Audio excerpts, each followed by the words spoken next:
Merci Seigneur. Que ton nom soit béni.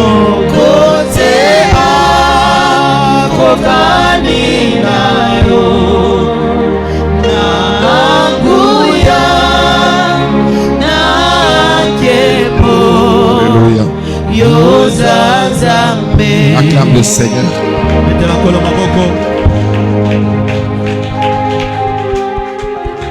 Dieu est bon, mes amis. Dieu est bon. Et je vais rassurer à quelqu'un, là où tu vas, c'est plus glorieux que là où tu es. Et si tu veux le savoir, regarde derrière et tu sauras que de là où il t'a pris pour t'amener là où tu es arrivé, il a fait un grand travail. Amen.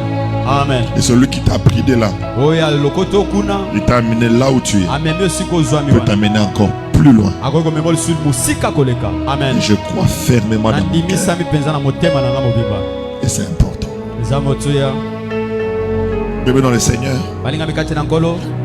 nous devons savoir, mes amis, que tant que nous sommes sur terre, il y a un combat de chaque jour. Notre combat, c'est contre notre personne, c'est contre notre chair, contre ce que nous sommes. Et l'Éternel Dieu nous a équipés pour que chacun de nous arrive à cette hauteur d'être vainqueur.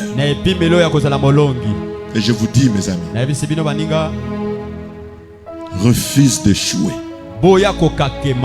Amen. Refuse d'échouer. Refuse l'échec. Amen.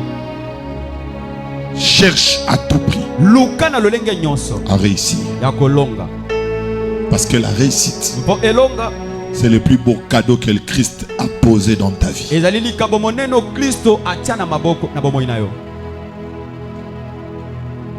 Il est possible, mes amis, de réussir selon le monde. Parce que il y a de ceux qui réussissent sans Dieu. Mais réussir avec Dieu, c'est accompli exactement. C'est à quoi Dieu t'a placé sur terre. Amen.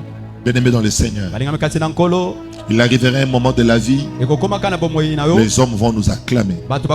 Les hommes seront contents de ce que nous faisons.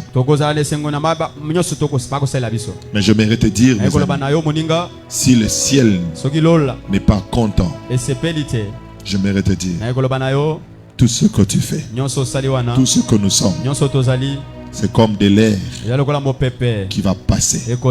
On entend et ça passe. Or toi tu n'es pas appelé à ça. Et c'est sérieux, mes amis. Vous savez, un moment de ma vie, je crois l'année passée, j'ai traversé des moments d'oppression terribles. J'étais tellement oppressé. Et il s'est fait qu'il y a eu des désirs qui commençaient à naître dans mon cœur. J'ai commencé à convoiter. Et c'était quelque chose de très fort.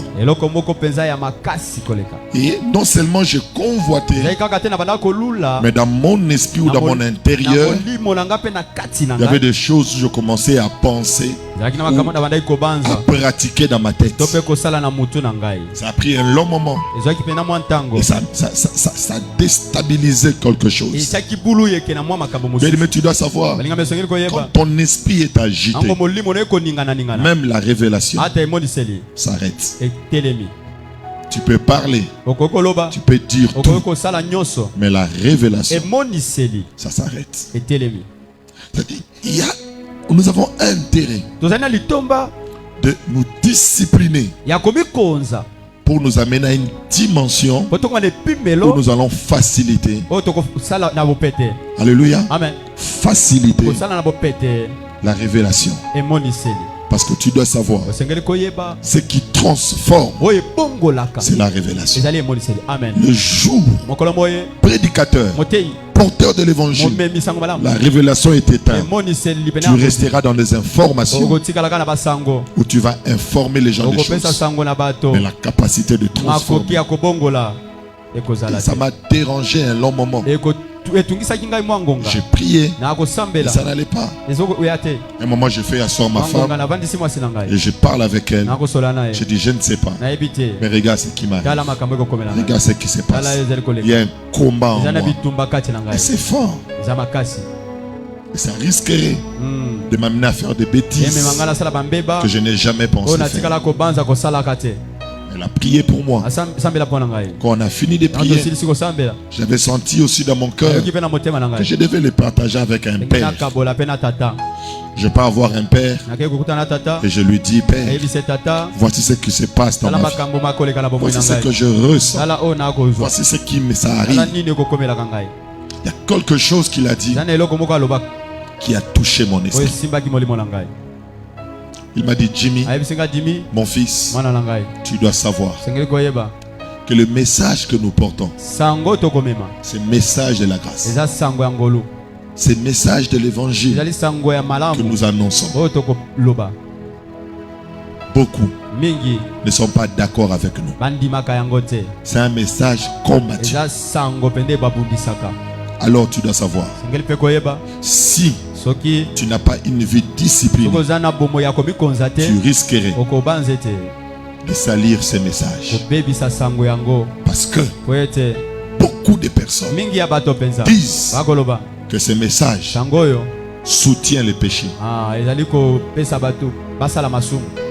Que ce message encourage les gens de mener une vie de débauche. Encourage les gens à mener une vie sale. Parce que nous leur disons que Dieu a tout fait. Et au-delà de tout, ça les amène à une dimension de irresponsabilité. Et si toi qui es porteur de ces messages, tu n'alignes pas ta vie, tu risques de leur donner raison. Ils vont utiliser ta vie pour détruire les messages. Oh, en réalité, les péchés, les erreurs de la vie n'est pas lié au message. Amen.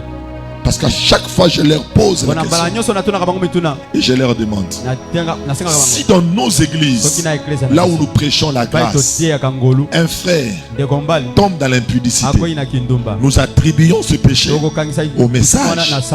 C'est parce que ce sont vos enseignements qui les ont encouragés, n'est-ce pas? Mais là où on enseigne la loi, là où on enseigne la sanctification, quand cette personne, quelqu'un commet, pourquoi vous ne dites pas que ce qu'il a fait aussi, c'est lié au message? Mais là, on ne dira pas ça. On dira, c'est lui-même. Ça veut dire le message que nous portons. Ce message est combattu. C'est ainsi que je nous demande, mes amis, si nous ne nous alignons pas, si nous ne mettons pas notre vie en correspondance de ce que nous disons, la crainte est que nous allons dire un message que nous détruisons nous-mêmes. Je prie Dieu, je ne veux pas détruire la qualité et la valeur de ce message. Amen. Je ne sais pas comment tu vas prier. Je te prie pour dire, Seigneur, la responsabilité de l'évangile, c'est entre mes mains. Amen. C'est une charge que j'ai. Et la plupart des personnes ne connaissent pas et ne savent pas que nous sommes appelés à aller jusqu'à notre hauteur. Pendant quelques minutes, tu vas le dire à Dieu. Je sais, peut-être toi aussi, tu as des faiblesses. Tu te bats toi-même. J'aimerais te dire, l'erreur que tu peux faire dans ta vie, la plus grande erreur que tu peux faire dans ta vie, c'est te battre seul. c'est te battre seul. Je ne te demande pas de te confier à n'importe qui. Mais je te demande une chose. Dans la vie, ne manque jamais un Jonathan. Amen. Pourquoi Jonathan? Jonathan, c'est quelqu'un avec qui je me déshabille, où je peux lui dire tout, où on a fait une alliance d'amour et de sécurité. Et ça nous protège pour l'avenir. Est-ce que tu as quelqu'un comme ça? Est-ce que tu as quelqu'un avec qui tu partages, que tu dis? Un jour, on était avec le pasteur Bienvenu. Lorsque le Seigneur nous a parlé, on s'est tenu la main. On a fait cette alliance de ne jamais les cacher quelque chose, et lui aussi de ne jamais me cacher. Et des fois on partage des choses que je ne peux pas dire à certaines personnes. Et lui aussi des fois me dit des choses que je ne peux pas dire à certaines personnes. Mais on se soutient. J'ai confiance en lui. Il a confiance. Je ne sais pas pourquoi je l'ai dit, mais je sens dans mon esprit, il y a quelqu'un ici. Tu as besoin de l'aide. Amen. Alors pendant quelques minutes, tu vas dire à Dieu, enlève le cœur de pierre. Donne-moi un cœur de chair qui peut être malléable, qui ne résiste pas. C'est ce qui se passe. La bonne nouvelle est annoncée, mais le cœur de plusieurs ne reçoivent pas. 2 minutes, élève ta voix. Fais cette prière. Un cœur de chair, Seigneur. Un cœur de chair. Un cœur de chair. Un cœur de chair. Un cœur de chair.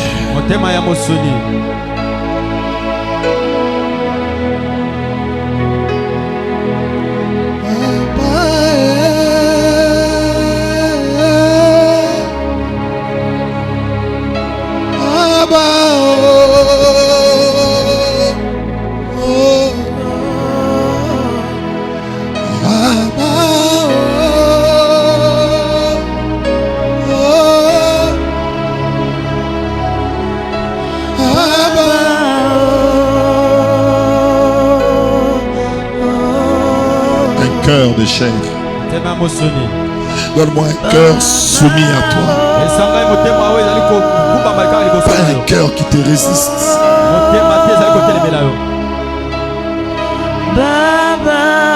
Seigneur, aide-moi à ne pas détruire le message que j'enseigne.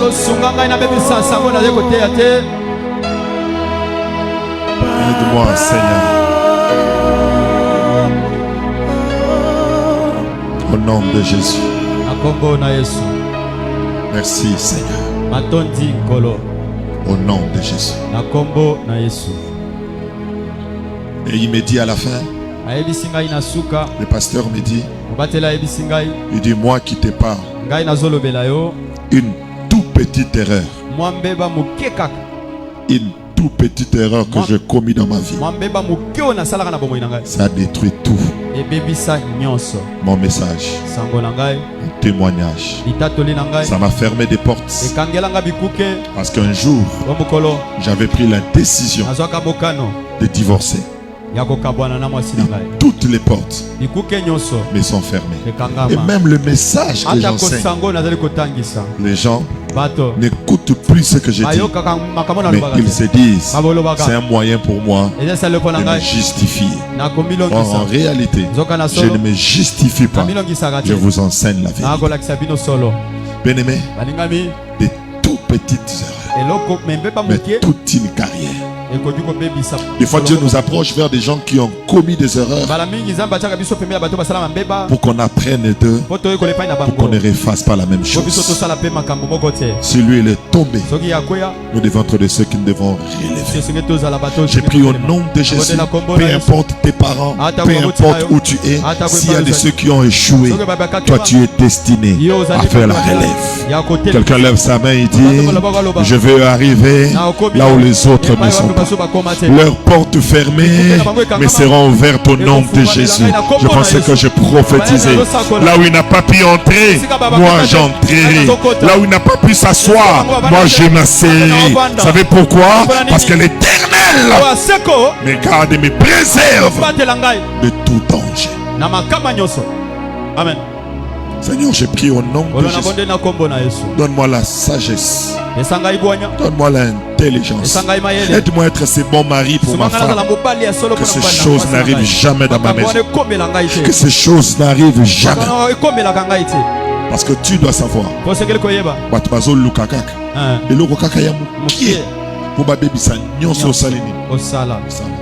Imaginez Moïse, tout le temps qu'il a fait dans les déserts, tous les miracles qu'il a fait, tout ce qu'il a fait, mais il au lieu de parler, il a frappé. Cette petite chose seulement a déstabilisé tout. Des fois ça paraît petit, mais tu ne sais pas. Je vous ai toujours dit, si la femme savait seulement croquer, croquer seulement la pomme, c'est une destinée vendue. Comment quelque chose de simple peut avoir de l'impact sur une destinée, siècle après siècle, où aucun homme sur terre ne pouvait enlever cette conséquence. Il fallait que Dieu lui-même porte la chair, vienne sur terre pour réparer l'irréparable.